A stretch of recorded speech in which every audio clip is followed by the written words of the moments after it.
Hi hello kitties, இன்னைக்கு நம்ம ஜிமினோட எஃப்எஃபான romantic husband part 40 தான் பார்க்க போகிறோம். So it is must imagine your self. நீங்கள் நம்ம சேனல் சப்ஸ்கிரைப் பண்ணிக்கோங்க. கூட வந்து பெல் ஐக்கான் கிளிக் பண்ணிக்கோங்க அண்ட் உங்கள் ஃப்ரெண்ட்ஸ் அண்ட் ஃபேமிலிஸ்க்கு ஷேர் பண்ணுங்கள். ஓகே, வாங்க நம்ம வீடியோக்குள்ளே போகலாம். ஸோ லாஸ்ட் தூரம் முடிச்சிருந்தோம் அப்படின்னா, இப்போ என்ன கீழே படுக்க போகிறீங்களா அப்படின்னு கேட்டதுமே உடனே பெட்டில் ஏறி படுத்த சுகா அடுத்த நிமிஷம் கண்களை மூடிட்டான். லைட் ஆஃப் பண்ணிவிட்டு நைட் லேம்பை ஒளிர விட்ட பாக்யா அவன் பக்கத்தில் வந்து படுக்க சுகாவுக்கும் சரி பாக்யாவுக்கும் சரி ரொம்ப நாளைக்கு அப்புறம் அவங்க ரெண்டு பேர்த்தோட ஸ்பரிசமும் ஒரு வித நிம்மதியை தான் கொடுக்குது.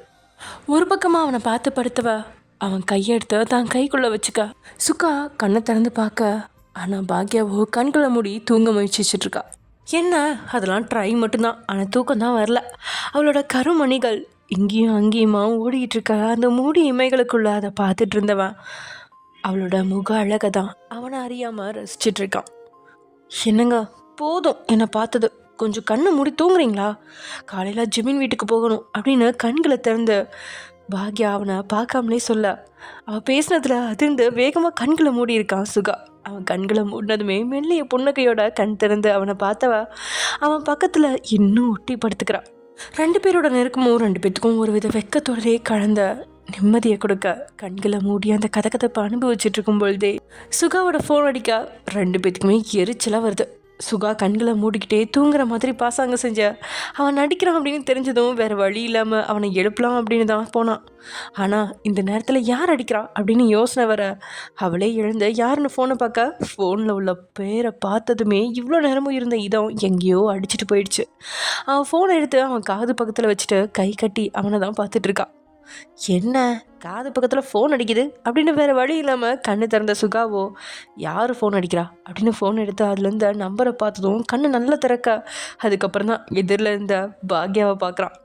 பாக்யாவோ பேசுங்க அப்படின்ற மாதிரியே செய்கை செஞ்சு வெளியே போக பார்க்க வேகமாக எழுந்து அவளோட கையை பிடிச்சவன் அதே வேகத்தில் அவளை எடுத்து தான் மடியில் உட்கார வைக்க அவளுக்கோ ஒரு நொடி என்ன நடந்துச்சு அப்படின்னு யோசிக்க முன்னாடியே ஃபோன் அட்டன் பண்ணி ஸ்பீக்கரில் போட்டவன், சொல்லு சுகன்யா, எதுக்கு இந்த நேரத்தில் கால் பண்ணியிருக்க? பரவாயில்லையே, நான் இந்த நேரத்தில் ஃபோன் பண்ணாலும் என்னோடய ஃபோனை அட்டன் பண்ணுறியே சுகா. நீ என் ஃபோனை அட்டன் பண்ண மாட்டேன்னு நான் நினச்சேன். அட்டன் பண்ணிட்டா ஒரு வேளை பக்கத்தில் உன் பொண்டாட்டி இல்லையோ? தேவையில்லாமல் பேசாத, உனக்கு என்ன தேவையோ அதை மட்டும் பேசு. வாட் சுகா, எனக்கு என்ன தேவையோ அதை நான் தான் உன்கிட்ட ஓப்பனாக சொல்லிட்டேனே. எனக்கு தேவை நீ மட்டும்தான், பழையபடி நாம் இருக்கணும் அப்படின்னு சுகன்யா பேசிகிட்டு இருந்ததை கேட்ட அவளோட முகம் அவமானத்தில் சிவக்குது. அதை பார்த்த சுகாவுக்கு அவ்வளோ கோவம்தான். இருந்தும் நிதானமாக தான் இனி காய நகர்த்தணும் அப்படின்னு நினச்சவன் வேணும்னே நக்கலாக சிரிச்ச, என்னாச்சு, நீ தான் பெரிய ஆளாச்சே, என்கிட்டயே என் பொண்டாட்டியை பிரித்து காட்டுறேன்னு சவால் விட்டவளாச்சே, இப்போ எதுக்கு புளி பதுங்குது அப்படின்னு சுகா சொன்னதை அதிர்ச்சியான விழிகளோட பாக்யா பார்க்க அவனும் கண்களை மூடி திறந்து அமைதியாக இருக்கும்படியே அவன் உதட்டில் கை வைக்க சரின்னு அவளும் அமைதியாக இருக்கா. சுகா, இப்போ கூட சொல்கிறேன், எனக்கு உன் பொண்டாட்டியெல்லாம் ஒரு ஆளே இல்லை. எனக்கு தேவை நீ மட்டும்தான். நீ என் கூட இரு, என்னையும் வச்சுக்கோ, உன் பொண்டாட்டியும் வச்சுக்கோ, நான் கூப்பிடும்போது என் கூட வா அப்படின்னு அவ இதை சொல்லும் பொழுது அறிவுறுப்பில் ரெண்டு பேரோட முகமும் சுருங்க. ஏய், இந்த மாதிரி கேவலமா என்கிட்ட பேசாதானே எத்தனை தடவை சொல்கிறது? சுகா, இது கேவலமா? நீ எப்படி இப்படி மாறி போன? எனக்கு தெரிஞ்சு இப்போ கூட நீ உன் பொண்டாட்டி பக்கத்தில் படுத்திருக்க மாட்ட. அதனால தான் இவ்வளோ ஈஸியாக என் ஃபோன் அட்டன் பண்ணுற. எவ்வளோ நாள் இந்த தனிமையில் நீ கஷ்டப்பட போகிற? நல்லா யோசிச்சு நல்ல முடிவாக சொல்லு. என்னால் உன்னை மறக்க முடியல சுகா. சி, வாய மூடு. நீ பேசுகிற இந்த கேவலமான பேச்சை வேறு யார்கிட்டயாவது வச்சுக்கோ, அதுக்கு நான் ஆள் இல்லை அப்படின்னு நம்ம சொல்கிறத கேட்டவளுக்கு அவ்வளோ எரிச்சல். என்னவா நம்மளை இவ்வளோ பேச வைக்கிறான் அப்படின்னு அவன் மேலே சுகன்யாவுக்கு கோவம் வேற வருது. வர சொன்னால் வர வேண்டியது தானே, ஃப்ரீயாக தானே இருக்க சொல்கிறேன், காசா கேட்குறேன் அப்படின்னு ஒதுட்ட சொல்லிச்சுட்டு அவள் சொல்ல அவளோட அந்த கூசலான பேச்சு கேட்டு முகம் மாறினவன், அப்படி காசு கொடுத்து ஆளுங்க வேணும்னா வர வைக்கிறது உனக்கு ஒன்றும் அவ்வளோ கஷ்டம் இல்லையே அப்படின்னு சுகா சொல்ல, ஐயோ கோவப்பட்டு காரியத்துக்கு கெடுத்துட்டோமா அப்படின்னு நினச்சவ, சாரி சுகா, கோவத்தில் சொல்லிட்டேன். சாரி எல்லாம் உனக்கு கேட்க தெரியுமா என்ன? ரொம்ப பேசுகிறானே. சரி சுகா, ஜோக்ஸ் அப்பார்ட், முடிவாக என்ன தான் சொல்கிற? முடியாதுன்னு சொல்கிறேன். ஹோ, உன் பொண்டாட்டிக்கிட்ட நீ என்ன சொல்லி வச்சுருக்கேன்னு எனக்கு தெரியாது, ஆனால் இல்லாதது கூட இருக்கிற மாதிரி என்னால் சொல்ல முடியும். இன்னும் அந்த ஃபோட்டோ கதையே ஒரு தெளிவு இல்லாமல் தான் இருக்குது. வீணா என்ன பேச வைக்காத சுகா அப்படின்னு சொன்னபடியே அவள் ஃபோனை வைக்க இங்கே முகம்லாம் கோபத்தில் ஜிவுன்னு ஃபோனை பார்த்துட்டு இருந்தவனுக்கு அதை தூக்கி போடுற ஆத்திரம் வருது. ஆனால் பக்கத்தில் லக்ஷ்மி இருந்ததால் அவன் முகத்தை கூட நிமிர்ந்து கூட அவனால் பார்க்க முடியல. தயக்கம் காட்டுறான். அதே சமயம் இங்கே லட்சுமா, என்னடி ஆச்சு? உனக்கு உயிரே போனாலும் காலேஜுக்கு போவேன்னு காலேஜ் போகணும்னு சுற்றிட்டு இருப்ப. இப்போ என்ன 2 நாள் காலேஜுக்கு மட்டும் போட்டு உட்காந்துட்ருக்க? உங்கள் அண்ணன்கிட்ட வேற இந்த விஷயத்த சொல்லக்கூடாதுன்னு சொல்லியிருக்கியா? அது ஃப்ரெண்ட்ஸுக்குள்ளெல்லாம் சண்டைமா, அதான் போனால் ஒரு மாதிரி இருக்கும்னு சொல்லி போகல அப்படின்னு வாயில் வந்ததை லட்டு அடிச்சு விட, இது என்னடா பெரிய லோதனையாக இருக்குது? அங்கே படிக்கிற பிள்ளைய கூட சண்டைன்னு காலேஜுக்கு போகாமல் இருப்பாங்களா? இப்படி ஒரு பிள்ளைய நான் பெற்று வச்சுருக்கேனே, ரொம்ப அழகுதான். அம்மா, இதுக்கு இப்படி கத்துற? வேற என்ன உனக்கு கொஞ்சமா முடியும் நீ பண்ணுற வேலைக்கு? ஐயோ, இந்த ஒரு 2 நாள் காலேஜுக்கு லீவ் போட உரிமை இல்லையாம்மா எனக்கு? நீ லீவ் போட்டுட்டு இங்கே உட்காந்துரு. உன்னை படிக்க வைக்கிறதுக்காக அத்தனை காசை கொட்டி அது எல்லாம் வீணாக போகட்டும். உங்கள் அன்னைக்கு நல்ல நன்றி கிட்ட செலுத்துறமா நீ? போதுமா, போதும் அப்படின்னு பேசிட்டு அவங்க போக்கில் போக அவங்க கோபமாக சொன்னாலும் அதானே உண்மை. காலேஜுக்கு போனால் டேசரை எப்படி எதிர்கொள்கிறதுன்னு அவளுக்கு தெரியல. அவன் கண்டிப்பாக முன்னாடி மாதிரி தன்கிட்ட அனுசரணையாக இருக்க மாட்டான். அதை மட்டும் அவன் உணர்ந்த ஒன்று. அட்லீஸ்ட் அவனை ஹேண்டில் பண்ணுவாவது அவளுக்கு தைரியம் வேணும் இல்லையா? அதனால தான் இப்படி மட்டம் போட்டு வீட்டில் கிடக்கிறா. அதே சமயம் ஊருக்கு போன டேக்கும் அதே நினைப்பு தான். அவனுக்கும் காலேஜுக்கு போனால் அவளை எப்படி எதிர்கொள்கிறது, அவளை எதிர்கொள்கிற மனநிலையை உருவாக்குனதுக்கு அப்புறம் தான் காலேஜுக்கு போகணும் அப்படின்ற மனநிலையில் இருக்கிறான். அதனால் வழக்கத்துக்கு மாறா 1 வாரம் லீவ் எழுதி கொடுத்த அப்படியே ஊருக்கு கிளம்பி வந்துட்டான். இதோ அவனோட ஊர்லேயும் அவனை ராஜாவாக தான் கவனிச்சிட்டு இருக்காங்க. ஆனால் அவன் உள்ளுக்குள்ளே அவ்வளோ வேதனையை சுமந்துக்கிட்டு இருக்கான். ஏனோ இந்த முறை அவன் அம்மாவை விட அவனோட அப்பா தான் அவன் நடவடிக்கையில் இருந்த மாற்றத்தை கண்டுபிடிச்சு அவன்கிட்ட, என்னாச்சுட்டே, முன்னாடி மாதிரி நீ இல்லையே, ஏதாவது பிரச்சனையா? இவ்வளோ நாள் லீவ் போட்டு நீ இருக்க மாட்டியே? அந்த காலேஜ் தானே அவனோட உயிரே, இப்போ என்னாச்சு அந்த காலேஜுக்கு? மறைக்காமல் சொல்லுடா அப்படின்னு தனியாக இருக்கிற பொழுது அவனோட அப்பா அவன்கிட்ட கேட்க, என்னப்பா என்னென்னமோ பேசுகிறீங்க? 1 வாரம் லீவு போட்டுட்டு அம்மாவுக்காக தான் இங்கே வந்தேன். அம்மா தான் எப்படா வருவேன்னு கேட்டுகிட்டே இருந்தாங்கல்ல. அதுவும் இல்லாமல் இப்போதைக்கு எனக்கு வேலை கொஞ்சம் கம்மியாக தான் இருந்துச்சு. என்னோடய சிலபஸ் எல்லாம் கம்ப்ளீட் பண்ணிட்டேன்.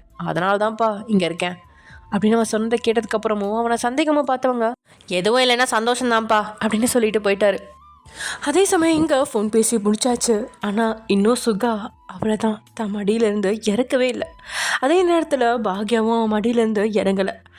சே, ஏன் நமக்கு மட்டும் இப்படிலாம் நடக்கணும் அப்படின்னு நினச்ச பாக்யா நிமிர்ந்து சுகாவை பார்த்து கோவமா, ஏன் சுகா, உங்களுக்கு ஊரில் லவ் பண்ணுறதுக்கு நல்ல பொண்ணே கிடைக்கலையா அப்படின்னு கேட்க, சுகாவோ, கூடவே இருந்ததுனால அவளை பற்றி எனக்கு தெரியாமையே போயிடுச்சு லக்ஷ்மி.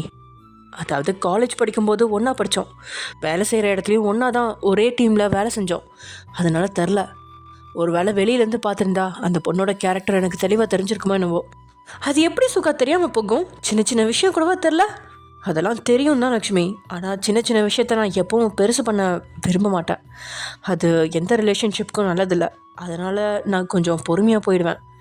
இந்த மாதிரி கேவலமானவங்க கிட்ட எல்லாம் பொறுமையாக போங்க, பொண்டாட்டிக்கிட்ட போயிடாதீங்க அப்படின்னு சொன்னவ அவன் மடியிலேருந்து வெடுக்குன்னு எழுந்து அவனுக்கு முதுகு கட்டி படுத்துக்கிட்டான். சுகாவுக்கு இப்போது என்ன செய்யணும் அப்படின்னு தெரியல.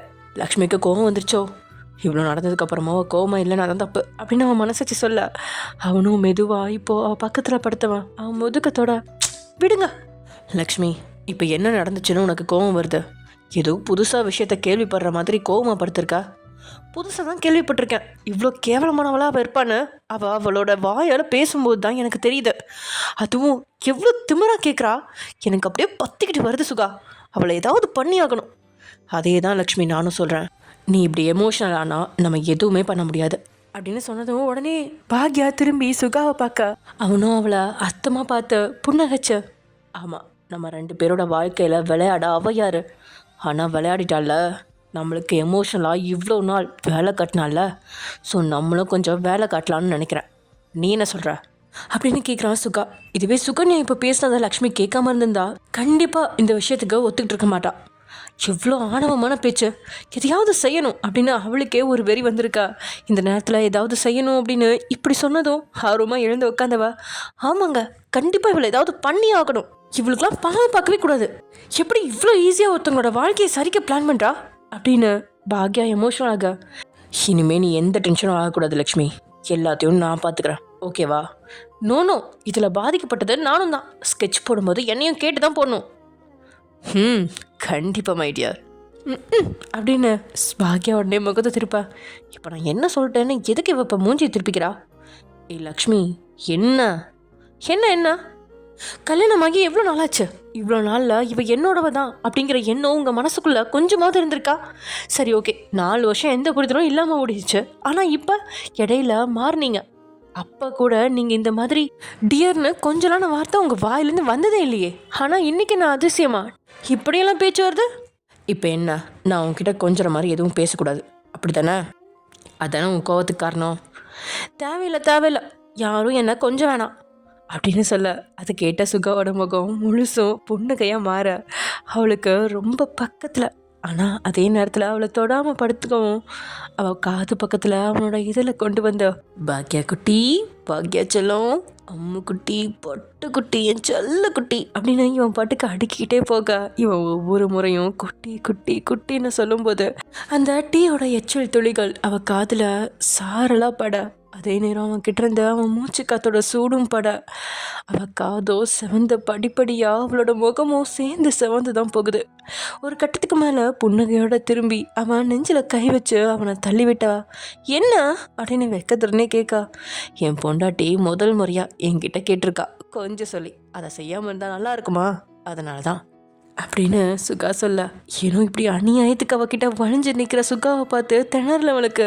அவன் முன்னாடி இருந்ததே தேவலாம் அப்படிங்கிற மாதிரி தான் இருக்கு. அவனோட முகத்தை ஒரு நொடிக்கு மேலே பார்க்க முடியாமல் மறுபடியும் முகத்தை அவள் திருப்பி படுத்துக்கா. மறுபடியும் அவளுக்கு ரொம்ப பக்கத்தில் வந்தவன் அவள் காது பக்கத்தில் குடிஞ்சு, என்னை மன்னிச்சிட்டு தானே லக்ஷ்மி அப்படின்னு கொஞ்சம் வேதனையோட கேட்க அவள் தலையை மட்டும் ஆட்டி வைக்கிறான். என்னை பார்த்து சொல்லு லக்ஷ்மி அப்படின்னு அவன் முகத்தை அவனுக்கு நேராக திருப்ப, உங்களுக்கு என்னை பார்த்தா இன்னும் கோவமாக இருக்க மாதிரியா இருக்கு? நீங்கள் தான் எல்லாத்தையும் பண்ணிவிட்டு என்னை தள்ளி வச்சிட்ருக்கீங்க. நான் தள்ளி வைக்கல, நீ தான் தள்ளியிருந்த. இப்போ எல்லா பழியும் என் மேலே போடுறியா? நான் எவ்வளோ நாள் நீ தூங்கினதுக்கப்புறம் ஏங்கி போயிருக்கேன்னு தெரியுமா? என்ன அப்படின்னு அவள் கண்கள் விரிச்சு அவனை பார்க்க, ஆமாம் ரொம்ப ரொம்ப ரொம்ப அப்படின்னு அவன் வேணும்னே அழுத்தி சொல்ல, பாக்யாவோட முகமும் அப்படியே மருதாணி மாதிரி செவக்கா. நம்பிட்டேன், நீ நம்பினாலும் நம்பாட்டியோ நான் சொல்கிறதா உண்மை. எனக்கு தூக்கம் வருது, ஆனால் எனக்கு பசிக்குதே. வாட் அப்படின்னு கண்களை மூடினவ கண்ணை திறந்து அவனை பார்த்து அதிர்ச்சியாக கேட்கா. ஆமாம், நீ சாப்பிட்டியான்னு நான் நோட் பண்ணல. நான் சாப்பிட்டேனான்னு நீ பார்த்தியா? இல்லை, ஆனால் நீங்கள் 2 சப்பாத்தி எடுத்து வச்சு சாப்பிட்ட மாதிரி தானே தெரிஞ்சுது. அது உனக்காக சும்மா ஒரு வாய் சாப்பிட்டேன். என்னங்க இப்படி சொல்கிறீங்க? இருங்க ஏதாவது எடுத்துகிட்டு வரேன். அதெல்லாம் ஒன்றும் வேணாம், ஆர்டர் போட்டுக்கலாம். இந்த அர்த்த ராத்திரியில் யார் உங்களுக்கு கடையை திறந்து வச்சுட்டு உட்காந்துருக்காங்க? என்னோடய ப்ரொஃபஷன் என்னென்னு மறந்துட்டு நீ பேசுகிற. எங்களுக்காகவே தனியாக எத்தனை ஹோட்டல் ஆரம்பித்து வச்சுருக்காங்கன்னு தெரியுமா உனக்கு? உண்மையே சொல்லணுன்னா பகலில் கூட இப்படி ஜோராக வியாபாரம் நடக்காது. அது சரி, எனக்கும் லைட்டாக பசிக்கிற மாதிரி இருக்கு அப்படின்னு கடை சாப்பாடு அப்படின்னு சொன்னதும் அவளும் அவளை பார்த்து குறும்ப சொல்ல, இப்போது அவளை இழுத்து தான் அருகில் உட்கார வச்சவனும், அப்படியா அப்படின்னா நீ ஆர்டர் போடு அப்படின்னு ஃபோனை எடுத்து சுகா அவகிட்ட கொடுக்க, அவளும் உரிமையாக அவனோட ஃபோனை வாங்கினவ அதில் போய் தேட என்ன ஆர்டர் பண்ணலாம் அப்படின்னு பார்க்க, முதல்ல 2 பேருமே பிரியாணி அப்படின்னு தான் சொல்கிறாங்க. ஆனால் ஹெல்த்துக்கு அவ்வளோ நல்லது இல்லையே சுகா அப்படின்னு பாக்யா சொல்ல, இப்போது அவளோட தோள் மேலே கையை போட்டு அவன் மேலே லேசாக சாஞ்சவன், நம்ம வாழ்க்கையில் நம்ம சந்தோஷமாக இருக்கிற நாள் தான் உண்மையாகவே நம்ம வாழ்ந்த நாளாக நான் நினைக்கிறேன். இவ்வளோ நாள் நம்ம வாழ்க்கையை நாமளே வீணடிச்சிட்டோம். இதில் அந்த சாப்பாடு சாப்பிட்டா தான் நல்லாயிருக்கும், இந்த நேரத்தில் சாப்பிட்டா தான் நல்லாயிருக்கும் அப்படின்னு எந்த ஒரு கன்வின்ஸும் இப்போ நான் ஆக விரும்பலை. இப்போ இந்த நிமிஷம் உன் கூட இந்த ஹாப்பியான மொமெண்ட் உன் கூட ஷேர் பண்ணிவிட்டு உனக்கு பிடிச்ச ஃபுட்டை சாப்பிடும்போது வர சாட்டிஸ்ஃபேக்ஷன் இனிமேல் எனக்கு எப்போ கிடைக்கும்? எப்பயோ கிடைக்கிற ஹெல்த்தியான உணவை சாப்பிடும்போது இதே மாதிரி நம்ம 2 பேரும் மைண்டும் இருக்குமான்னு கேட்டால் தெரியாது. அதனால் இருக்கிறத அனுபவிப்போம். நம்ம இப்போ இருக்கிற சொசைட்டியில் கண்டிப்பாக கோடு போட்டு வாழணுன்னா அது ரொம்ப கஷ்டமான விஷயம் அப்படின்னு சுகா சொல்ல, அவளுமே அந்த யதார்த்தத்தை ஏற்றுக்க அவங்க 2 பேரும் கழுத்து பேசினபடியே சாப்பாடு ஆர்டர் பண்ணுறாங்க. இன்றைக்கி தான் அந்த ரூமுக்கே உயிர் வந்த மாதிரி சுகாவுக்கு இருக்குது. கல்யாணமாகி இவ்வளோ நாட்களில் ஏதேதோ நடந்துருச்சு. ஏன் இடையில கூட 2 பேரும் நெருக்கமாக தான் இருந்தாங்க. ஆனால் அப்போலாம் மனசளவில் இன்னும் நெருக்கம் கூடின மாதிரி தான் இருக்குது. அவன் கூட இருந்த இந்த மாதிரி சகஜமான பேச்சுக்கள் இதுதான் முதல் முறை. அதுவும் இப்படி ஒட்டி உட்காந்து இது மாதிரி ஸ்வீட் நத்திங் பேசுகிற சுகமே தனிதான் பாக்யாவுக்கு. அதே மாதிரி இங்கே ஹலோ சொல்லுமா, என்னத்த உங்கள் பிள்ளைய நீங்கள் என்ன வளர்த்தி வச்சுருக்கீங்க? இல்லை என்ன தான் வளர்த்தி வச்சுருக்கீங்க? ஒரு சொல் பேச்சு கேட்குறதில்ல. என்னம்மா என்னாச்சு? என்ன ஆகணும்? நீங்கள் சொன்ன மாதிரி தான் ஆச்சு. நானும் நைட் ஃபுல்லாக அதை இதை சொல்லி கன்வின்ஸ் பண்ணுறேன். மனுஷன் கொஞ்சம் கூட அசைய மாட்டுறாரே. என்னால் முடியல அத்தை. அதனால் நீங்கள் அண்ணி எல்லாம் கிளம்பி வாங்க. எதுக்கு ஒயன் கூப்பிட்ற? நாங்கள் வந்து அவன் டென்ஷன் ஆயிடுவான் ஒயன். ஐயோ என்னால் முடியல அத்தை. உங்கள் பையனை என்னெல்லாம் தனியாக சமாளிக்க முடியாது. இப்படி என்னை விட்டுட்டு நீங்களாம் எஸ்கேப் ஆகணும்னு நினைக்காதீங்க. கூட்டமாக சேர்ந்து வர்றீங்க, எப்படியாவது கன்வின்ஸ் பண்ணுறீங்க, அவ்வளோதான் அப்படின்னு சொன்னபடியே நீங்கள் ஃபோனை வச்சுற. இங்கே ஜிமினோட அம்மாவுக்கு எப்படி அவன்கிட்ட மூஞ்சி கொடுத்து பேசுறது அப்படின்னு தயக்கம் இருந்தும் வயன் கூப்பிட்றனால இதுதான் சந்தர்ப்பம் அப்படின்னு தனியாக போகாமல் தான் பொண்ணுங்களையும் தான் இளைய மகனையும் அழைச்சிட்டு ஜிமின்கிட்ட பேச்சுவார்த்தை நடத்துறதுக்காக அவங்க போகிறாங்க. அதே சமயம் இங்கே உங்களோட வீட்டுக்கு தெரிஞ்சவங்க யாரோ சொல்லி நீங்களும் ஜிமினும் தனியாக வீட்டில் இருக்கீங்க அப்படிங்கிற விஷயம் தெரிய வர அதை கேட்ட உங்களோட அப்பாவுக்கு ரொம்ப கோபம். அப்படின்னா உங்கள் அம்மாவுக்கு வருத்தம் தான். சாராவுக்கு என்னாச்சு, என்ன பிரச்சனைன்னு தெரியலையே அப்படின்ன மாதிரி தான் அப்பா அம்மா பேசுகிறத அமைதியாக பார்த்தவ, என்னாலும் பரவாயில்ல கிளம்பு, இன்னைக்கு 2ல் 1 தெரிஞ்சாக்கணும் அப்படின்னு உங்கள் அப்பா அங்கே கத்திக்கிட்டு இருக்கா. கோவப்படாதீங்க அப்படின்னு உங்கள் அம்மா சொல்ல, என்ன நீ என்ன கோவப்படாதானே சொல்கிற? அங்கே என் பிள்ளை மாசமாக இருக்குது, இந்த நேரத்தில் தனியாக வேற வச்சுருக்காங்க, மாப்பிள்ளையும் வேலைக்கு போயிடுவார், யார் தான் அவளை பார்த்துக்குவா? இதுக்கு நம்ம வீட்லேயே இருந்திருக்கலாம்ல. ஏங்க அங்கே என்ன பிரச்சனைன்னு தெரியாமல் நம்ம போய் வீணா குட்டையை குழப்ப வேணாம் அப்படின்னு உங்கள் அம்மா சொன்னதெல்லாம் காதுலேயே வாங்கல உங்கள் அப்பா. இந்த நேரத்தில் தான் பொண்ணை என்னென்ன கஷ்டங்கள்லாம் அனுபவிக்கிறாளோ, இதுவே சாதாரணமாக இருந்திருந்தா அவருக்கு ஒன்றுமே தெரிஞ்சிருக்காது. ஆனால் தாத்தாவாக போகிற சந்தோஷம் அவருக்கு இருக்க தானே செய்யும். இப்படி ஒரு நேரத்தில் சம்மந்தி அம்மாவோட செயல் அவங்க மனசை வேதனைப்படுத்துது. ஆனால் உங்கள் அம்மாவுக்கு ஏதோ வீட்டில் நடந்திருக்கு அப்படின்னு மட்டும் புரிஞ்சிருச்சு. அதுவும் யாரும் இவங்கள இப்படி தனியாக தங்க சொல்ல மாட்டாங்க அப்படின்னு அதீத நம்பிக்கை. அதனால் தன்னோட கணவரை சமாதானம் செஞ்சுக்கிட்டே இவங்க வர, சாராவும் அப்போதான் காலேஜுக்கு கிளம்பிட்டு இருந்தா. விஷயம் கேள்விப்பட்டு அவளுமே நானும் வரேன் அப்படின்னு அப்பா அம்மா கூட கிளம்பிட்டா. இதை பற்றி தான் அக்கா ஒரு வார்த்தை சொல்லே அப்படிங்கிற வருத்தம் அவளுக்கு. அதே சமயம் இங்கே லட்சு ஒரு வழியாக வந்துட்டா. தான் அம்மாவோட சந்தேக கண்ணை தாங்க முடியாமல் 2 நாள் மட்டும்தான் லீவ் எடுத்தவ அடுத்த நாளே ரொம்ப தயக்கத்தோட காலேஜ் வாசலை மிதிக்க. ஆனால் அங்கே வந்த உடனே தான் அவளுக்கு உண்மையே தெரிஞ்சிச்சு, டேயும் இந்த 2 நாளாக காலேஜுக்கு வரல அப்படின்னு. அதுவும் இல்லாமல் இந்த ஒரு வாரத்துக்கு லீவ் எடுத்திருக்கிறதா மற்ற ப்ரொஃபஸர்கள் பேசிகிட்டு இருக்கிறதுனால லட்சுக்கிட்டையும் விஷயம் வேற, எல்லாம் என்னால தானா அப்படின்னு அவ யோசிக்க ஆரம்பிச்சிட்டா. எனக்கு எங்கேருந்து அவ்வளோ தைரியம் வந்துச்சு? நான் அவர்கிட்ட தப்பாக பேசிட்டேனா? இதே தான் 2 நாளும் அவன் மண்டையை குறைஞ்சிட்ருக்கு. இப்போது அவன் வராமல் இருக்கிறது தெரிஞ்சும் இன்னும் அவள் மண்டை உடையாத குறையாதான் கொடைய. அப்படின்னா அவர் உண்மையாக தான் என்னை லவ் பண்ணியிருப்பாரோ?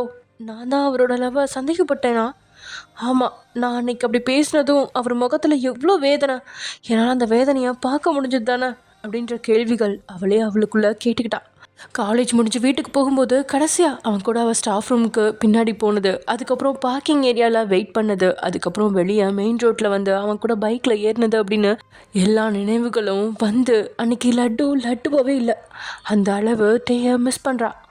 சரின்னு வீட்டுக்கு போய் அவனுக்கு கால் பண்ணுவோம் அப்படின்னு நினச்சிருந்தா. ஏன்னா ஃபோனை இன்னைக்கு அவள் எடுத்துகிட்டு வரல, அவகிட்ட பேசியே ஆகணும் அப்படின்ற மாதிரி ஒரு உந்துதல் அவன் மனசில் எழ ரொம்பவே வேகமாக பஸ் ஸ்டாண்டுக்கு வந்தவ அவள் ஊருக்கு போகிற முதல் பஸ்லேயே ஏறியிருக்கா. அத்தனை கூட்ட நெரிசல் அதெல்லாம் அவளுக்கு தெரியவே இல்லை. அவன் கூட பேசணும் அப்படின்ற நினைப்பே மேலோங்கி இருந்துச்சு. வேற எதையுமே அவன் நினைக்கவே இல்லை. ஊருக்குள்ள வண்டி போக போக கூட்டம் மெதுவாக குறைய லட்டுக்கும் சீட் கிடச்சிட உட்காந்தவளோட நினைவுகள் ஃபுல்லாமே டே தான். கல்ச்சுரல்ஸ் அன்னைக்கு அவன் பாடின பாட்டும், அவன் முகத்தில் தெரிஞ்ச மாற்றங்கள், அவன் பைக்கில் கூட்டிகிட்டு போனது, முதல் முறையாட்டே அவன் தோள் மேலே லட்சு வச்சிருந்த கையை எடுத்து அவனோட இடுப்பை சுற்றி வளைச்சி போட்டுக்கிட்டது. அப்போது 2 பேரோட உணர்வுகளும் அப்படி தான் அவங்களையும் மீறி எழுந்துட்டுருக்க. அந்த நிமிஷம் 2 பேருமே அவங்களாவே இல்லை, வேறொரு உலகத்தில் சஞ்சரிச்சிட்டு இருந்தாங்க. அதெல்லாம் நினைக்க லட்சுக்கு அவளையே அறியாமல் கண்களில் கண்ணீர் சுரக்க, அதை யாருமே தெரிஞ்சவங்க பார்த்துருவாங்களோ அப்படின்னு தான் கர்ச்சீஃபால் தொடச்சிக்கிட்டவ அவனோட ஸ்டாப் வந்ததும் வேகமாக கீழே இறங்கி வீட்டுக்கு நடையும் ஓட்டமாக வேர்க்க விறுவிறுக்கத்தான் வீட்டை நோக்கி வந்தவ தன்னுடைய செருப்பை கூட கழட்ட பொறுமை இல்லாமல் அங்கேயும் இங்கே ஒன்றுமா போட்டுட்டு அப்படித்தான் வீட்டுக்குள்ளே நுழையிறா. வெளியில் உட்காந்து பக்கத்து வீட்டு ஒரு அம்மா கிட்ட பேசிகிட்டு இருந்த லட்சுவோட அம்மாவோ எதுக்கு இந்த சிறுக்கி இப்படி தலைதறிக்க ஓடுறா அப்படின்னு மனசில் நினச்சாலும் அந்த அம்மாட்ட பேச்சு சுவாரஸ்யத்தில் அதை கண்டு காணாத மாதிரி இருந்துட்டாங்க. அவ்வளோ வேகமாக தான் ரூமுக்குள்ளே நுழைஞ்ச லட்சு தான் ஃபோனை தேட அதுவோ வச்ச இடத்துல தான் இருந்துச்சு. அதை எடுத்ததுக்கப்புறம் தான் தோளில் மாட்டி இந்த பேக்கே கீழே வைக்கிறா. பிளாக்ல இருந்து அவனோட நம்பரை அன்லாக் பண்ணி அவனுக்கு கால் பண்ண ஃபுல் ரிங்கும் போகுது. ஆனால் அவன் ஃபோனை எடுக்கல. இவ்வளோ மறுபடியும் அடித்து கிட்டத்தட்ட 7 மிஸ்டு கால் போயிருக்கும். இத்தனைக்கும் எல்லாமே முழு ரிங் போயிருக்கும். ஆனால் ஃபோன் தான் எடுத்த பாடலை. இவ்வளோ போல எல்லாம் அவளோட நம்பரை பிளாக்ல போடல. ஆனாலும் ஏன் அவன் எடுக்கல அப்படின்னு அவளோட மண்டைய கொடையா வாட்ஸ்அப் போய் ஆன்லைனில் இருக்கானா அப்படின்னு பார்க்க ஐயோ பாவம் அப்படிங்கிற மாதிரி அவளோட நெட் முழுசும் முடிஞ்சிருந்துச்சு. இப்போ தான் அவளுக்கு நினைவு வருது. காலையில் ஜேஹோப் ஏதோ படம் ஏற்றணும் அப்படின்னு இவகிட்ட ஃபோனை கேட்க எவ்வளோ கொடுத்துருந்தா. அவன் தான் முழு நெட்டையும் காலி பண்ணியிருக்கான். ஒரு 100 MBயாவது வச்சிருக்கலாம்ல. பாவி பைய எல்லாத்தையும் காலி பண்ணிட்டானே, இப்போ என்ன பண்ணுறது அப்படின்னு யோசிச்சவளுக்கு தான் அண்ணனோட ஞாபகம் தான் வருது. உடனே அவள் சரவணனுக்கு கால் பண்ண சரவணன் ஃபோன் எடுக்கல. அடுத்ததா அண்ணி தான் அப்படின்னு மீனாட்சிக்கு கால் பண்ண மீனாட்சி 3வது ரிங்லேயே ஃபோன் எடுத்தவ ஹலோ சொல்லு லட்சு அப்படின்னதும் அண்ணி என்னோட நெட்டு முடிஞ்சு போச்சு, எனக்கு பூஸ்டர் போட்டு கொடுக்குறீங்களா அப்படின்னு கேட்க என்னாச்சு அதுக்குள்ளே நெட் முடிச்சிட்டியா அப்படின்னு கேட்க இவளும் ஜேஹோ பற்றி எல்லாத்தையும் சொல்ல சரி ஓகே அப்படின்னு சொல்லிட்டு போட்டு விட்டாங்க. உடனே லட்சுவும் வாட்ஸ்அப் போய் பார்க்க இவ்வளோ மெனக்கிட்ட என்ன பிரயோஜனம், அவன் ஆன்லைனில் இருக்கிற மாதிரியே காட்டல. சரி அவனுக்கு மெசேஜ் பண்ணலாமா அப்படின்னு யோசிச்சவ வேணாம், மெசேஜை பார்த்துட்டு ஃபோன் நம்பரை பிளாக்ல போட்டா என்ன பண்ணுறது, நம்ம மேலே கண்டிப்பாக கோவமாக தான் இருப்பார். ஃபோன் ட்ரை பண்ணியிருக்கோம்ல பார்ப்போம் அப்படின்னு நினச்சவ டிபியில் அவனை தான் பார்த்துட்டு இருக்கா. இந்த பக்கம் இருந்த டேயோ பர்க்கில் நரன்னு கடிச்சிக்கிட்டு முகத்தை உருன்னு வச்சபடியே உட்காந்துருக்கான்.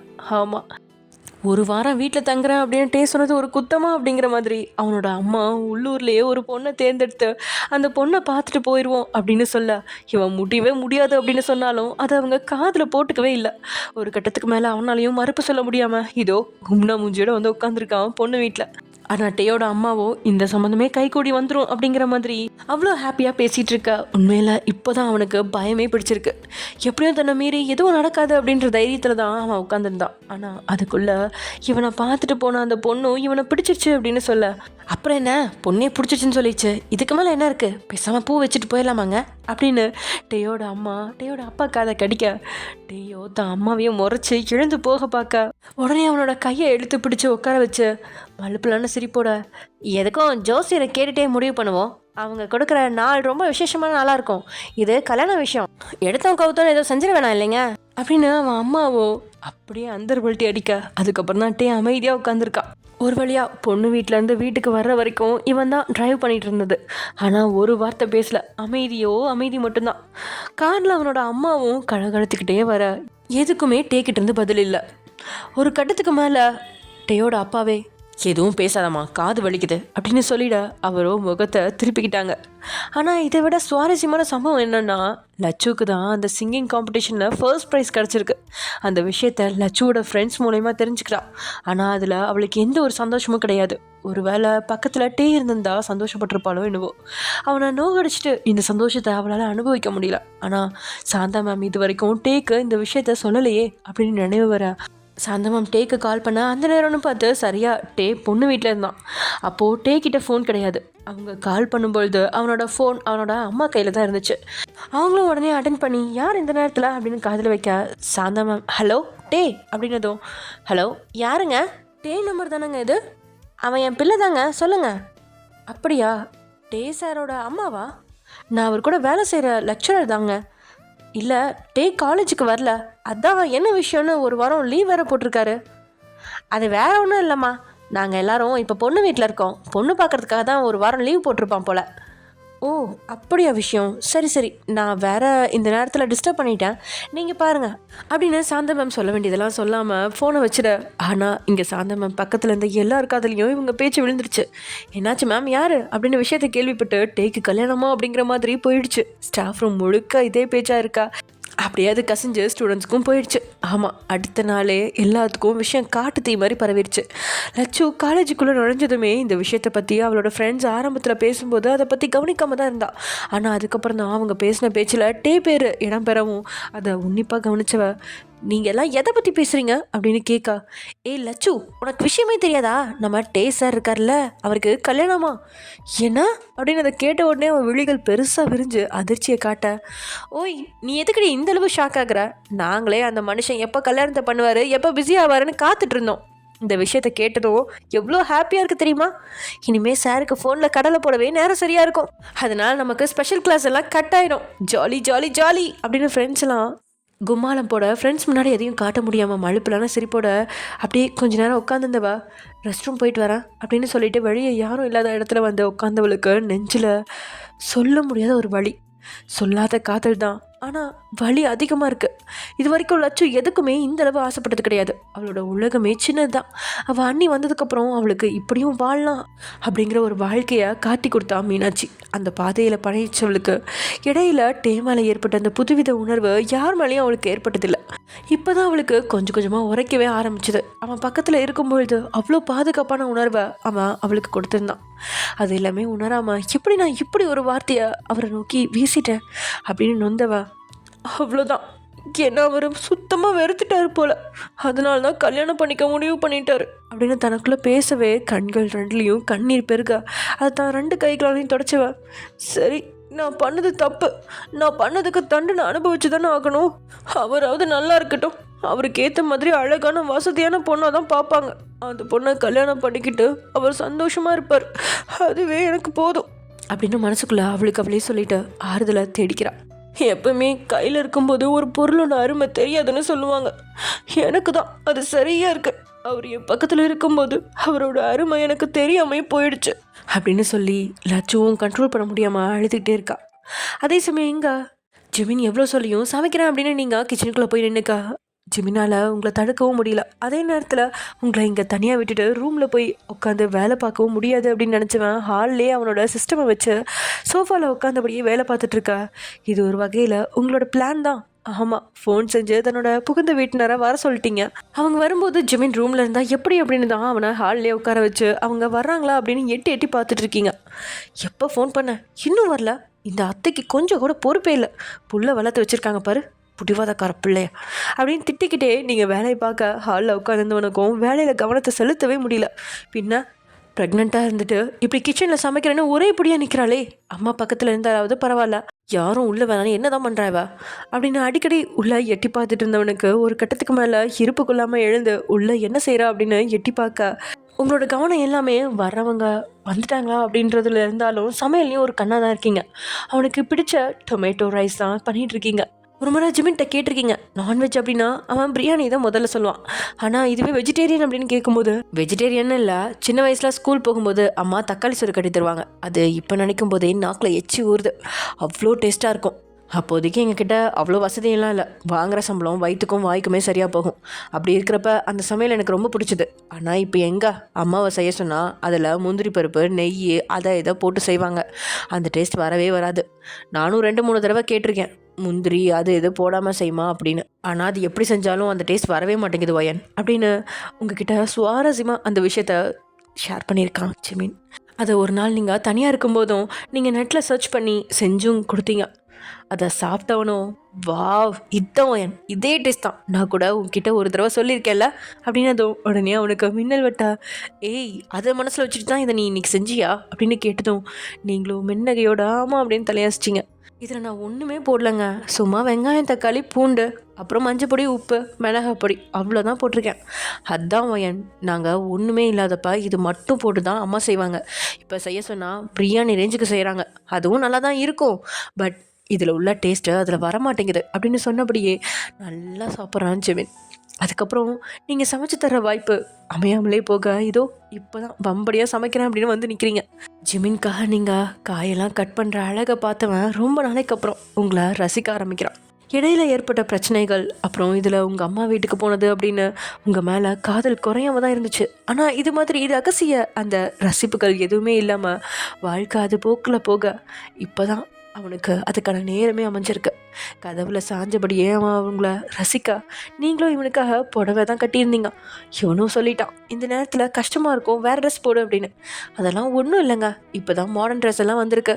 முன்னாடியெல்லாம் இந்த புடவை மட்டும்தானே எல்லாரும் கட்டியிருப்பாங்க, எல்லாரும் ப்ரெக்னெண்ட்டாக இருக்கிறப்பவே இது கட்டியிருப்பாங்க அப்படின்னு வாய்க்கு வாய் பேசுகிறவங்க கிட்ட இவன் என்ன பேசுறது. இப்போ அந்த புடவை முந்தானியை சரியை விடாமல் அதை இழுத்து உங்களோட எலும்பு சின்னரை இடுப்பில் சொருக ஏனோ ஜிமினியே எடுத்து சொருகின மாதிரி கிறங்கி போய் அவளை பார்த்துட்ருக்கான். அவளோட முதுகில் வேற முத்து முத்தா வியர்த்திருக்கா. அதை அப்படியே கிஸ் பண்ணியே துடைக்கணும் அப்படிங்கிற மாதிரி தோண அவளோட கொண்டையிட்ட முடியை பார்த்து அவனுக்கு அது மேலே ஒரு கண்ணு தான். ஆமாம், உங்களோட அந்த கூந்தலோட ஷைன் எப்பயுமே அவனுக்கு பிடிச்ச ஒன்று. நீங்கள் எந்த ஹேர் ஸ்டைல் செஞ்சாலும் அவ்வளோ அழகாக இருக்கும். இதோ இப்போது சாதாரணமாக தூக்கி கொண்டை தான் போட்டிருக்கீங்க, ஆனால் அதுவே அவனுக்கு அவ்வளோ அழகாக தெரியுது. ஒரு நிலைமைக்கு மேலே உங்களை தள்ளி இருந்து ரசிக்க முடியாதவன் மெதுவாக உங்கள் பின்னாடி வந்து உங்களோட இடையோடு சேர்த்து அணைக்க, திடீர்னு அவன் வந்து அணைக்கவும் ஒரு நொடி திடுக்கிட்ட நீங்கள் அடுத்த நொடி ஜிமின் தான் அப்படின்னதும், என்ன ஜிமின் லூஸா நீங்கள் சொல்லிட்டு வர மாட்டீங்களா, பயந்தே போயிட்டேன் அப்படின்னு நீங்கள் படப்படன்னு அடித்து நெஞ்ச அப்படி தேய்ச்சிக்கிட்டே சொல்ல, பயந்துட்டியா ஒயன், சாரி அப்படின்னு சொன்னபடியே அவன் உங்களோட நெஞ்சை தேய்ச்சி விட நீங்களும் அவன் கையை தட்டி விட்டு ஒன்றும் வேணாம் அப்படின்னு சொன்ன நீங்கள் அவனை ஏற இறங்க பார்த்து, நீங்கள் இங்கே என்ன பண்ணுறீங்க, வேலை இல்லையா? என் வேலையை தாண்டி பார்த்துட்ருக்கேன், நீங்கள் என்ன பண்ணிகிட்ருக்க? பார்த்தா தெரியல, குக் பண்ணுறேன். குக் பண்ணதுக்கப்புறம் என்ன பண்ணுவேன்? என்ன பண்ணுவாங்க? சாப்பிடுவாங்க, உங்களுக்கு தெரியாதா? நீ குக் பண்ணதுக்கப்புறம் தான் சாப்பிடுவேன், ஆனால் நான் இப்போவே சாப்பிடுவேன், சாப்பிடவா அப்படின்னு சொன்னவனோட பார்வை முற்றிலும் மாறி இருக்கு.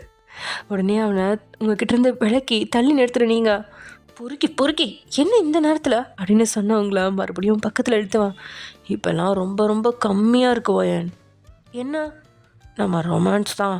கல்யாணமான புதுசில் மட்டும்தான் ரொமான்ஸ் சூப்பராக இருக்கும், குழந்தை குட்டிலாம் வந்துச்சுன்னா கம்மியாக தான் ஆகும். இது உலகறிஞ்ச உண்மை, தெரியாதா உங்களுக்கு? இந்த ஜிமினியே ஹீரோ இல்லைன்னு சொல்லிட்டாங்க ஓயன். என்னையும் மிஞ்சா இங்கே ஒருத்தன் வந்துட்டான், அதனால என்னோட பெர்ஃபார்மன்ஸ் கொஞ்சம் ஹெவியாக இருக்கணும்னு நான் நினைக்கிறேன். அதனால் நீ கொஞ்சம் கோஆப்ரேட் பண்ணுவாயன். என்னங்க என்ன பேசுகிறீங்க, எனக்கு ஒன்றுமே புரியல அப்படின்னு சொன்ன நீங்கள் அவனை புரியாமல் பார்க்க, உனக்கு ஒன்றும் புரிய வேணாண்டி அப்படின்னு இப்போது அந்த வியர்வை துளிகள் மேலே வேகமாக அவன் இதழ்கள் போக நீங்களும் கூச்சத்தில் கரண்டியை கீழே போட்டீங்க. ஜிமின் என்ன பண்ணுறீங்க அப்படின்னு ஒரு மார்க்கமாக கேட்க, ஜிமினும் உங்களோட வேர்வை துளியில் உதட்ட வச்சு தேய்ச்சிட்டு அதோட ஒரு துளி அவன் வாயில் உள்ளே போயிடுச்சு. என்னடி உப்பு கறிக்குது அப்படின்னு அவன் உங்களோட காதில் முகத்தை வச்சு கொஞ்சலாக கேட்க, ஸ்வெட்டிங்கில் வாய் வச்சா உப்பு கறிக்காமல் சக்கரை போட்ட மாதிரி இனிக்கும். ஆளை பாரு, தள்ளி போங்க ஜிமின், சீக்கிரமாக குக்கிங் முடிக்கணும். உன்னை யார் சமைக்க சொன்னா? வயன், லேட்டஸ்ட்டாக ஒரு மூவி வந்திருக்கு, போகலாமா அப்படின்னு கேட்க உங்களுக்கு சிரிக்கிறதா அழுகிறதா அப்படின்னு தான் தெரில. உங்களுக்கு ஒன்று மட்டும் புரிஞ்சிருச்சு, கண்டிப்பாக ஜிமின் உங்களை விட்டு போக மாட்டான் அப்படின்னு நினச்ச உங்களுக்கு இப்போது ஜிமினோட எண்ணம் தான், பார்த்துக்கலாண்டி நம்மளை மாரி என்ன நடந்துட போகுது அப்படின்னு நேற்று நைட்டு அவன் சொன்னதை இப்போது உங்கள் மனசில் உரு போட்டபடியே போகலாமே, டிக்கெட் புக் பண்ணவா? புக் பண்ணுங்க. வயன், உண்மையாக தான் சொல்கிறியா? விளையாடல? நான் ஏன் விளையாட போகிறேன், எனக்குமே வெளியே எங்கேயாவது போயிட்டு வந்தால் நல்லா இருக்கணும் தான் தோணுது அப்படின்னு சொல்கிறீங்க. அடியே ஒயன், வீட்டுக்கு யாரையோ கூப்பிட்டு வச்சுருக்க, பத்தாக்குறைக்கும் உங்கள் அப்பா அம்மா வேறு வர்றாங்க, அங்கே ஒரு கலவரமே நடக்க போகுதுன்னு நினைக்கிறேன். இதில் உங்கள் 2 பேர்த்துக்கும் மூவி ஒன்று தான் குறைச்சல். ஏம்மா தாயே, எப்படியும் அவங்க வர்றதுக்குள்ளே நீங்கள் கிளம்பி மூவி போயிருங்க, இல்லைன்னா உங்களுக்கு தான் பிரச்சனை. ஓகே காய்ஸ், இதோட நம்ம இந்த எபிசோட முடிச்சுக்கலாம். நெக்ஸ்ட் எபிசோட என்ன நடக்க போகுது அப்படிங்கிறத நெக்ஸ்ட் எபிசோட பார்க்கலாம். Okay bye.